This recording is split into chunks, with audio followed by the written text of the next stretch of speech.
Hey, Bo. You ready to go out back and start? You ready to go do some? Hey, Bo. What's up there? Is that chicken? You ready to go make some chicken? Should we grill it? Hey, Bo.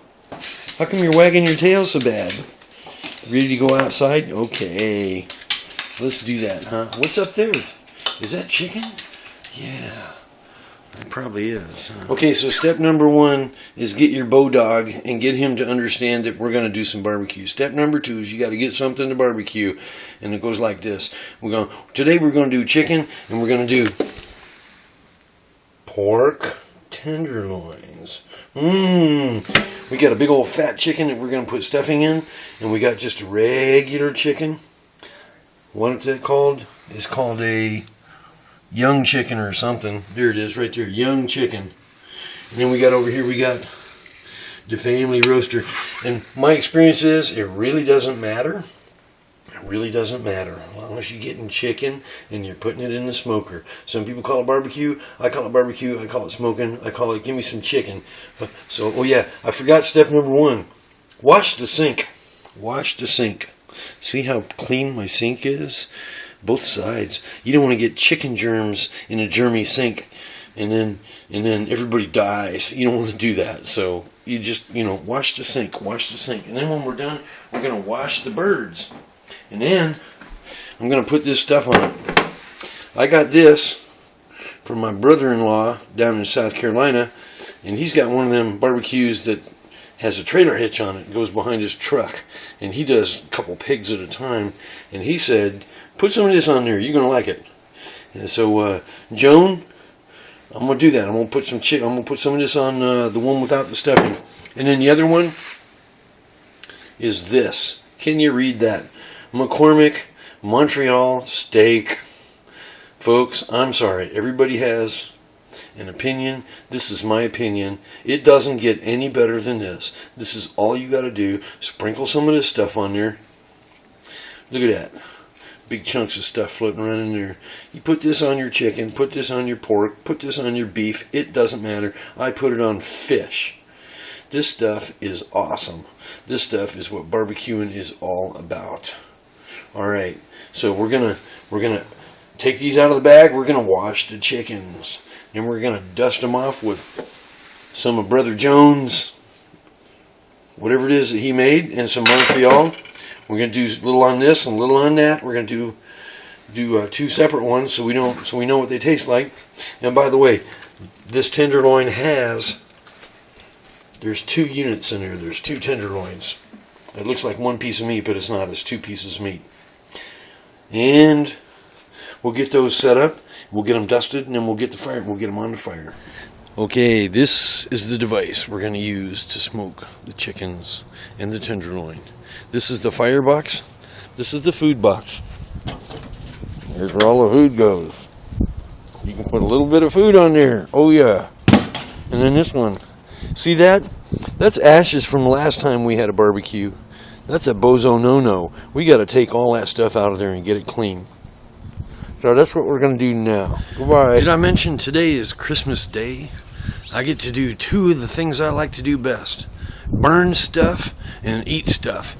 Anyway, there's no snow. We're in the middle of Ohio. There's no snow. It snowed just a little bit one day, but that went away real good. And we're in this neighborhood, and I got this device right here. We're going to do chicken. We're going to do chicken. This here's the stuff. Some of you going to ask me, what did I use? I got this at Walmart's.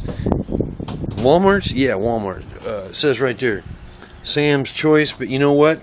60% larger. And I like them because they're 60% larger. Plus, it's got a really pretty steak on the outside. But, and I juiced them up. See, they got stuff all over them here. And I got a bed of wood chips, large wood chips, all the way from one side to the other. We got to make a nice big fire. Don't be afraid to put a couple charcoal briquettes in there, and then later on we're going to add actual wood. We're going to put some oak in there, maybe some ash, whatever we got laying around, as long as it's nice and clean and not full of bugs. I'll burn it because that stuff is nice and smoky. And if you'll notice, the door is open. This thing needs to breathe because I'm about to light it on fire. And then the chimney, this thing, This is how you hold the heat in, by doing this. Let the heat out by doing this. Right now we want it to breathe. We want this fire to breathe. And again, there's not going to be any fire under the food. Nothing. This is just a big grease trap right there. The fire is in that little box right over here. See that?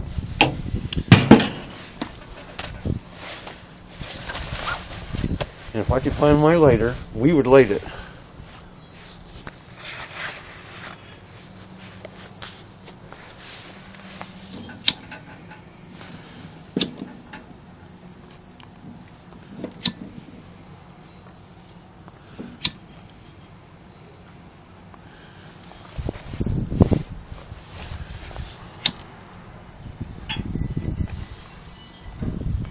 Okay, I'm going to put the camera down and light it.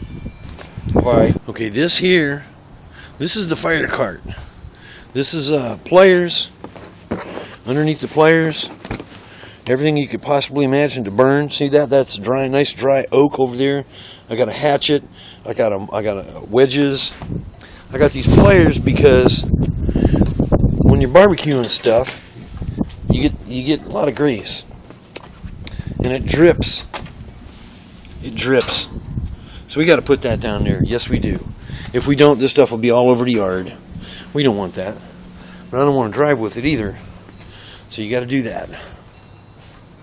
Make sure you put a grease pan. And you know what? Mine has two places where it leaks out. These don't have to be pretty. They don't have to be clean. But it has to go underneath where the drip's going to go. Just so happens I know where the drips are going to go because this thing's already dripped on my yard. On my back porch. You got to try cleaning that up. Then your wife comes out and says, "Hey, you got drips all over the concrete. You got to clean that up." So, honey, do yourself a favor. Put your drip pans down there. Figure out where the holes are. Put you some drip pans down there. And the fire, getting little white crispy things around the edges. Pretty soon we'll close the lid. Mix here with onions and celery. And then this, what's that? That's cornbread. And it's going to go in there? It's going to get mixed with our wild rice. And then when it gets mixed with the wild rice and the cornbread, then you're going to put it in inside of that chicken's butt? Okay. What do you hit me for? Well, that's where you're going to put it. Okay, and then we're going to put it all outside in the smoker. Okay, we got them dusted down. You can see this one. This one's got the Montreal on it. See how big the chunks are?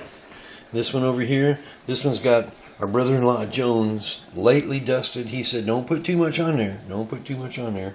I missed a little bit, got a little extra. And then these guys over here, I got one of them with Montreal. See how big that is? You just stick it right on there. And then this one's got brother-in-law Joan. His name is Joan, J-O-N-E. Not Joan, but Joan. Anyway, we're about to stick these on the fire. Okay, so we're going to smoke some chickens today. And my buddy knows it. He knows we're going to smoke chicken. Don't you, Bo? You want me to come out there and get the smoker and put some chickens in it? He ain't going nowhere. Okay, the thing is smoking away. It's not quite up to temperature though. I got a temperature thing there. I like that little finger to point up into the white area. This goes on wood burning stoves. I just happen to have one and stick it on there. I like it to go up here to the where it says the burn zone. I like it to get right up there. And then there's the food chamber. This little thing right here.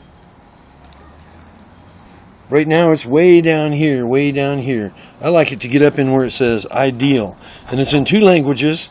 Chod. Chod means hot. I don't know how to pronounce that word. But then the French word for ideal is obviously ideal. And we're nowhere near ideal. But you know what? I'm not going to worry about that. We're just going to put the chicken in here. And this stuff, because my little gizmo is it's going to be hot real good. It's going to do just fine. I've done this before. Not my first barbecue. And it will pick up the temperature, and it will be just fine. In the meantime, I'll have all this yummy smoke flavor on my food. Okay, the birds and the tenderloins are on there, and it's putting out a little bit of smoke. And I just put them a little bit closer to, there you go, see that?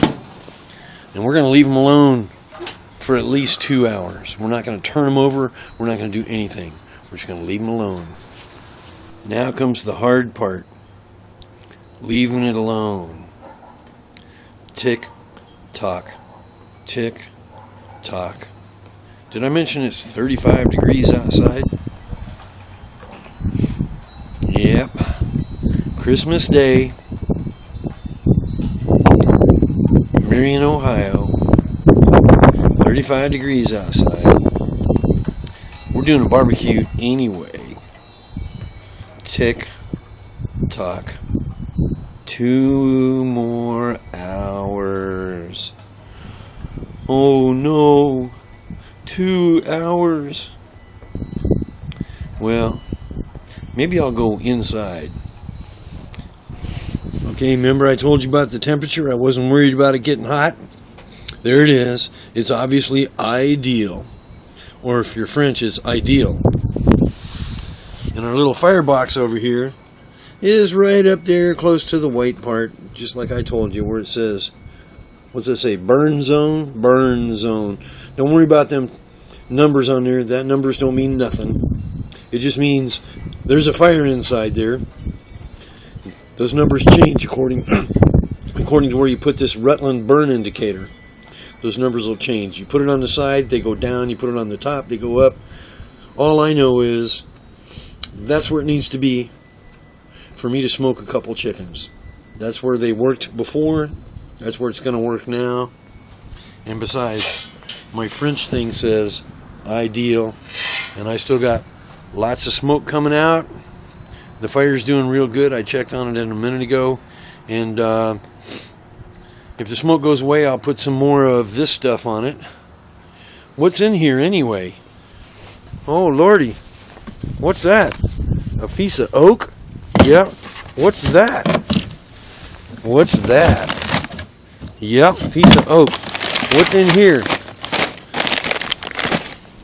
Mesquite. Oh, there's some charcoal briquettes.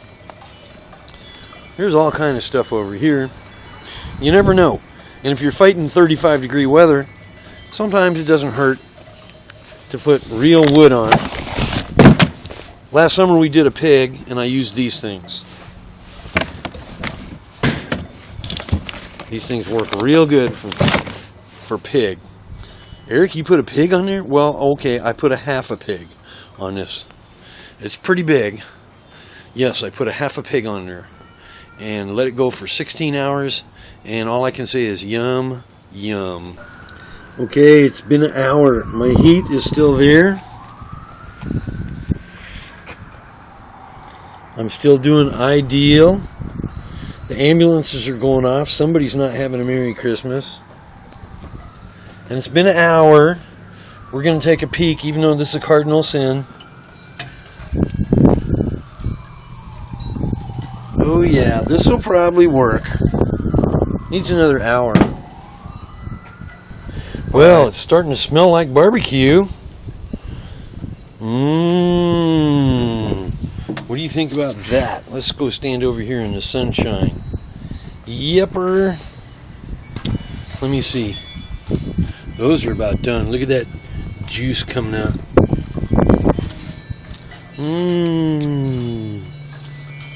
Well, it's been about an hour and 45 minutes. I'm going to close it up. Stoke it up just a little bit more. Still there. We'll be back in another hour. We're going to let this go. You almost can't let it go too long. The big mistake is pulling it off early. Okay. Here we are. Holy smokes. Holy smokes. I wish you could smell what I smell. This stuff is, look at that, look at that. Oh man, oh man, oh man. And then look at this. Our little temperature stopper never did pop out, but you know what? This chicken's done. I promise you this chicken's done. This chicken is done. I'm gonna put it on the plate and take it inside. Yum, yum.